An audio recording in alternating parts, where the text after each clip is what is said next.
जहाँ भी जाओ आपकी नीयत ये होनी चाहिए अल्लाह और उसके रसूल राज़ी हो जाएं, मेरे रिलेटिव हैं, अल्लाह का हुक्म है, ये औलिया हैं, इनकी खिदमत करने पर रब राज़ी होता है, ये वालिदैन हैं, इनकी खिदमत करने पर रब राज़ी होता है, ये उलमा हैं, ये हुफ़ाज़ हैं, इनकी खिदमत करने पर रब राज़ी होता है, ये बहन भाई हैं, इनकी खिदमत करने पर ज़्यादा सवाब मिलता है, मेरे रिश्तेदार भी हैं, और अल्लाह की राह में खर्च करना ये अल्लाह का हुक्म है, ये भी अल्लाह का हुक्म है, इसे ज़्यादा नसीब होगा। लेकिन एक अमल में मुख्तलिफ नियत हो जाती हैं, पकीज़ा नियतें होती हैं, और ये सारी खुलूस हैं, सारी खालिस हैं। तो जब इस नियत से आएगा तो थोड़े दिन ही अमल करेगा तो देखना दिल की धरती किस तरह रोशन होती है। आज हम कितनी नमाज़ें पढ़ लेते हैं, कितने अमल करते हैं, फिर भी चेंजिंग नहीं आती। फिर सवाल है चेंजिंग क्यों नहीं आती? हम गाली गलौज से क्यों नहीं बचते?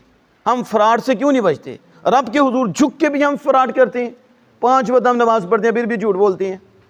ऐसा है कि नहीं? आप देखें, आप सारे समझते हैं कि बंदा 40 साल तक नमाज़ पढ़े और 5 वक्त का नमाजी हो, फिर फ्रॉडिया हो, फिर उसकी आंखें गंदी हों, फिर उसकी समात ठीक ना हो, उसकी ज़ुबान गलत हो, फिर भी वो 2 नंबरी करे, फिर भी वो बाज ना आए, तो उससे पूछो कौन सी नमाज़ पढ़ती हो? नमाज तो बेहयाई से रोकती है।